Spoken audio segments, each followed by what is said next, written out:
Basic biology part 2। Video के अंत में आप लोगों को कुछ प्रश्न दिया गया था, जिन प्रश्न का उत्तर यहाँ है। पहला प्रश्न था 5 जगत वर्गीकरण पद्धति किस वैज्ञानिक ने दिए? इसका आंसर होगा R.H. व्हिटेकर ने। दूसरा प्रश्न था अर्धसूत्री विभाजन में कोशिका कितने हिस्से में विभाजित होता है? तो हमारा आंसर होगा इसका 4 हिस्से में। तीसरा प्रश्न था कवक की कोशिका भित्ति किसकी बनी होती है? तो इसका आंसर होगा काइटिन की।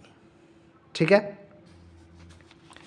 नमस्कार, मैं अभिषेक रोज, तगड़ा क्लासेस 2.0 आपके चैनल में स्वागत है। और आज हम लोग देखेंगे बायोलॉजी का एनसीईआरटी का सिलेबस और बारी बारी से हम लोग चैप्टर वाइज करके आगे की पढ़ाई को जारी रखेंगे। तो आइए देखते हैं 12th क्लास बिहार बोर्ड के लिए एनसीईआरटी में जो सिलेबस है उसकी चर्चा करते हैं।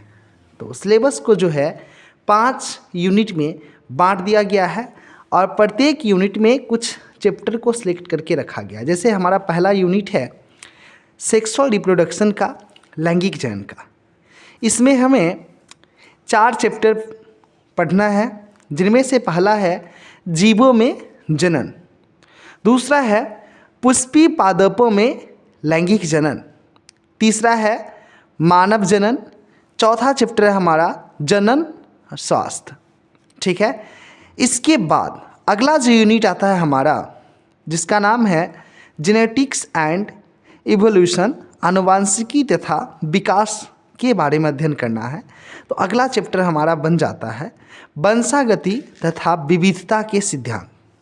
इससे अगला चैप्टर है वंशागति का आणविक आधार, और फिर नेक्स्ट चैप्टर है क्रम विकास, जिसको हम बारी बारी से समझते चलेंगे।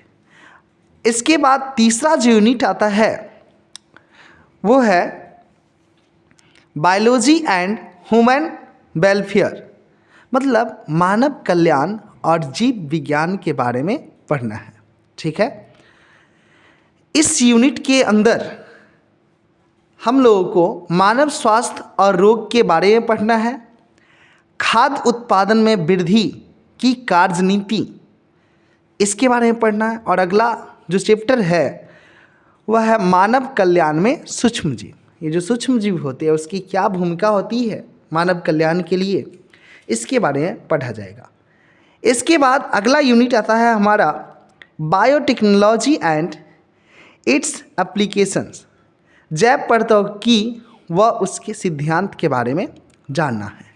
इसमें भी हम लोग को पढ़ना है जैव प्रौद्योगिकी, जिनमें सिद्धांत और प्रक्रम क्या है इसके बारे में पढ़ेंगे। जैव प्रौद्योगिकी एवं उसके विकास को पढ़ना है। फिर अगला जो लास्ट यूनिट है 12th बायोलॉजी का, वह है इकोलॉजी एंड इन्वायरमेंट, पारिस्थितिकी एवं पर्यावरण के बारे में पढ़ना है, जिनमें पहला चैप्टर है जीव और समष्टियाँ। इस यूनिट का दूसरा चैप्टर का नाम है पारिस्थितिकी तंत्र या पारितंत्र, तीसरा है जैव विविधता एवं संरक्षण, और चौथा है पर्यावरण मुद्दे। बस ये कुल आपका 16 चैप्टर पढ़ने हैं पूरे बायोलॉजी किताब में, जिसको हम धीरे धीरे एक एक करके सभी चैप्टर को समझते हुए बारी बारी से वीडियो अपलोड करेंगे। और आप लोग तगड़ा क्लासेस 2.0 चैनल के माध्यम से बने रहिए और धीरे धीरे सभी चैप्टर के वीडियो को देखा करिए और सीखिए। धन्यवाद। चलते हैं हम लोग पहला चैप्टर जीवों में जनन के बारे में समझते हैं। देखिए, पहला चैप्टर है जीवों में जनन, रिप्रोडक्शन इन ऑर्गेनिज्म। क्लास 12 का बायोलॉजी का पहला चैप्टर है यह जीवों में जनन। अब समझते हैं, इसमें चैप्टर में एक टॉपिक है हमारा जीवन काल, लाइफ स्पैन, इसके बारे में समझते हैं। जैसे जितने भी जीवधारी पेड़ पौधे पर पाए जाते हैं, हम सभी जानते हैं कि वे सभी जीवधारी का जन्म होता है। वे सभी जीवधारी जन्म के बाद वृद्धि करते हैं। वृद्धि करने के बाद यौवना आरंभ या युवा अवस्था को प्राप्त करते हैं। फिर उनमें प्रजनन या जनन की क्रियाएं होती है, जिससे नए संतति का विकास होता है और धीरे धीरे वह जीवधारी वृद्धावस्था को प्राप्त करता है और अंततः उसकी मृत्यु हो जाती है। मतलब सभी जीवधारियों जो भी पाई जाती है पृथ्वी पे, सब जीवन चक्र का अनुसरण करते हैं और ये सभी जीवधारी जो है एक न एक दिन मृत्यु को प्राप्त करते हैं। तो हम यहाँ समझते हैं, एक टॉपिक है हमारा जीवन काल, इसको कि जीवन काल आखिर होता क्या है। ठीक है, बात को समझते हैं। जितने भी जीव जंतु है, उस जीव जंतु का जन्म से लेकर उसकी प्राकृतिक मृत्यु तक के समय को उस जीव का जीवन काल कहलाता है। ठीक है, कोई जीव है, उसका अगर जन्म हुआ है तो उस जन्म के समय से लेकर के प्राकृतिक मृत्यु, जब वह स्वयं मर जाए, उसको बोलते हैं प्राकृतिक मृत्यु, तक के समय को जीवन काल कहा गया है। जैसे एक मनुष्य की बात करते हैं तो मनुष्य का औसतन जो जीवन काल है वह वैज्ञानिकों द्वारा बतलाया गया है 70 से 75 साल। मतलब कोई जीव, मनुष्य की बात करते हैं, उसका अगर जन्म होता है तो वह मनुष्य 70 से 75 साल जाते जाते उसकी मृत्यु हो जाती है। हाँ, ये बात अलग है कि कभी कभी ऐसा देखा गया है कि कोई मनुष्य का जन्म होता है, आप लोग देखे भी होंगे, और वह मनुष्य 2 साल जाते जाते या 6 महीना हो, उतने वर्ष के बाद ही उसकी मृत्यु हो जाती है।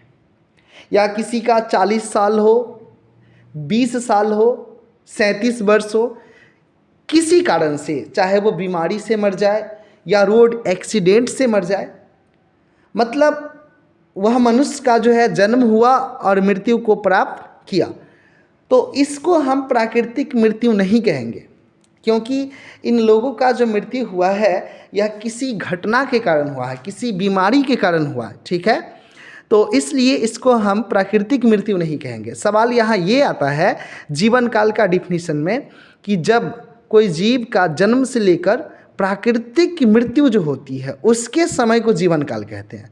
और ऐसे कोई व्यक्ति स्वेच्छा से मर जाती है, आत्महत्या कर लेते हैं, या कोई अप्रिय कारण घट जाती है, दुर्घटना घट जाती है जिसके कारण उसकी मृत्यु होगी, तो उसको हम प्राकृतिक मृत्यु नहीं बोलते हैं। ठीक है, तो ध्यान रखिएगा। मतलब एक मनुष्य का या बाकी जंतुओं का एक औसतन क्या होती है मृत्यु के समय, उसको लिखा जाता है जीवन काल में। ठीक है, इसके आधार पर विभिन्न जीवों का, पौधों का अलग अलग जीवन काल वैज्ञानिकों के द्वारा बतलाया गया है, जो आपको निम्नवत समझाया गया है। जैसे हम हाथी की बात करते हैं तो एक हाथी जो होता है 60 से 70 वर्ष तक, औसतन सभी हाथी की प्रजाति जो होंगे वह 60 से 70 वर्ष जाते जाते उसकी मृत्यु हो जाती है। मतलब हाथी का जीवन काल आपसे पूछे तो आप 60 से 70 वर्ष बता सकते हैं। लेकिन ऐसा रिपोर्ट है, देखा गया है कि हाथी की कुछ प्रजातियां जो है 82 वर्ष तक की आयु में भी, 82 वर्ष की आयु के बाद उसकी मृत्यु हुई है। ठीक है, वैसे ही हम गुलाब की बात करते हैं, गुलाब के पौधा की, तो जनरली गुलाब के पौधा 5 से 7 वर्ष के बाद उसकी मृत्यु हो जाती है। लेकिन वही कुछ पुराना जो गुलाब वाला पौधा होता है, बहुत पहले का, वो 40 से 50 वर्ष की उम्र तक भी वह जीवित था। ऐसा आंकड़ा है वैज्ञानिकों का। लेकिन नॉर्मली जो अभी नए प्रजाति के पौधे विकसित किए गए हैं, उन सब की उम्र जो होता है या जीवन काल 5 से 7 वर्ष ही होती है। इसी प्रकार से हमने यहाँ कुत्ता का जीवन काल को दर्शाया है 10 से 15 वर्ष तक, तितली का 2 से 4 हफ्ता बोल सकते हैं, है ना। ऐसे ही घोड़ा का 25 से 30 वर्ष है, धान का 3-4 माह, मतलब अनेकों प्रकार के यहाँ पे लिख दिया गया है, जिन्हें आप स्क्रीनशॉट लेकर के वीडियो को स्टॉप करके देख सकते हैं। ठीक है, आगे देखते हैं। देखिए, सवाल ये उठता है कि कोई जीव का जीवन काल अलग अलग होता है। जैसे अगर मनुष्य की बात करते हैं तो मनुष्य की जो लाइफ स्पेन था वह 60 से 70 वर्ष था, लेकिन आज हम लोग देखते हैं कि मनुष्य आज भी जीवित है। अगर हम कुत्ता की बात करते हैं तो वह 10 से 15 वर्ष उसका जीवन काल बतलाया गया है, लेकिन यह आज भी हमें दिखलाई देता है नहीं।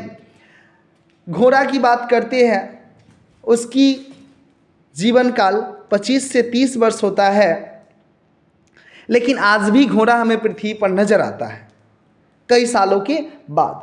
इसका मुख्य कारण होता है कि इन जीवों में एक विशेष प्रक्रिया होता है और उस प्रक्रिया के कारण ही कोई जीव अपने जीवन काल से ज़्यादा समय तक जीवित रहते हैं, और वह प्रक्रिया है जनन, रिप्रोडक्शन। ठीक है, इस जनन प्रक्रिया के द्वारा ही कोई जीव जो होता है अपना अस्तित्व को पृथ्वी पर बचाए रखता है। ठीक है, मतलब हम जनन का डेफिनेशन की बात कर ले तो यह कह सकते हैं कि जनन जीवों में पाई जाने वाली एक ऐसी प्रक्रिया है। जनन जीवों में पाई जाने वाली एक ऐसी प्रक्रिया है जिससे कोई जीव अपने जैसे संतान उत्पन्न करता है, जिससे उस जीव की जाति की निरंतरता धरती पर बना रहता है। ठीक है, मतलब जनन एक प्रकार की प्रक्रिया है जिसमें कोई जीव अपने जैसे संतान की उत्पत्ति करता है, और जैसे उस संतान की उत्पत्ति हो जाता है तो वह जीव के जो जाति रहता है उस जाति की निरंतरता पृथ्वी पर बना रहता है। बात को समझिए, उदाहरण के रूप में हमने यहाँ घोड़ा का एग्जाम्पल लिए। घोड़ा भी एक जीव है और हम जान चुके हैं कि घोड़ा जो होता है उसकी औसतन उम्र, जीवन काल की बात करते हैं 25 से 30 वर्ष है। मतलब कोई घोड़ा का जन्म हुआ है तो वह 25 से 30 वर्ष बाद उसकी मृत्यु हो जाएगी।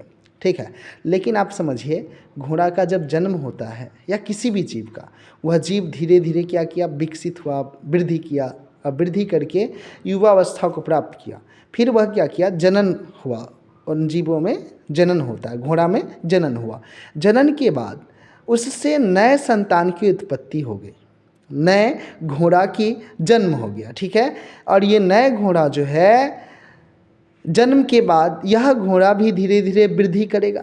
वृद्धि करने के बाद यह भी प्रजनन करेगा और इसके द्वारा भी फिर नए घोड़े बनेंगे। मतलब आप समझिए कि अगर 25 से 30 वर्ष इस घोड़े की जीवन काल है और यह घोड़ा जो है लगभग 10-12 साल के बाद प्रजनन किया हो, मान लेते हैं, तो फिर आगे चल के 10-12 साल बाद यह घोड़ा तो मर जाएगा पहले वाला, लेकिन यहाँ जिसका जन्म हो चुका है वह घोड़ा फिर 10-12 साल बाद नए घोड़ा की उत्पत्ति करेगा। फिर ये प्रक्रिया जो होता है लगातार चलती रहेगा, और यह प्रक्रिया घोड़ा ही नहीं, पृथ्वी पर पाए जाने वाले समस्त जीवधारियों में होता है।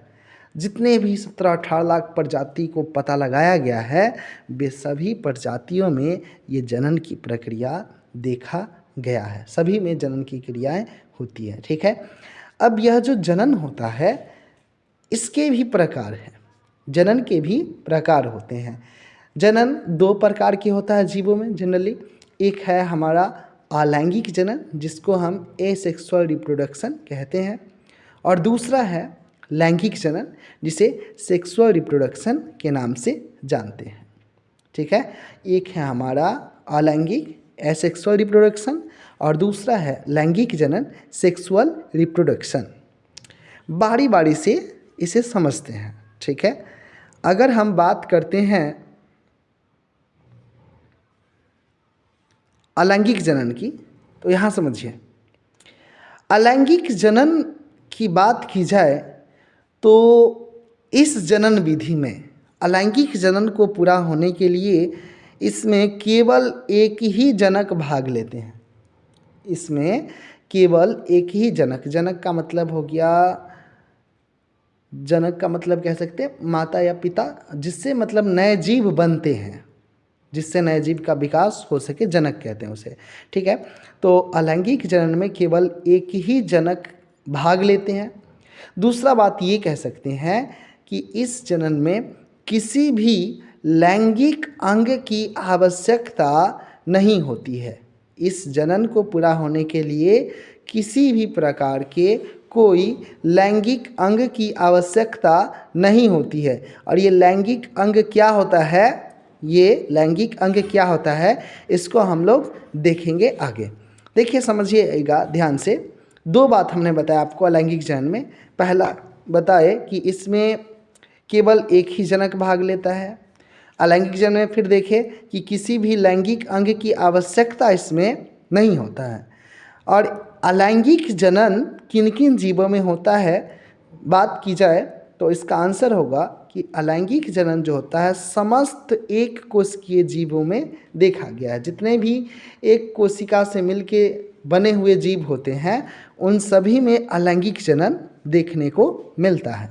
बात की जाए आगे, इसी जनन में यह जनन जो होता है मोनेरा जगत, आपको हमने बेसिक बायोलॉजी के जो वीडियो बनाए थे उसमें बताए हैं कि मोनेरा जगत में कौन कौन जीव आते हैं। जनरली उसमें रखा गया है जीवाणु को, नील हरित शैवाल को जिसको ब्लू ग्रीन एल्गी कहते हैं, और माइकोप्लाज्मा को रखा गया है।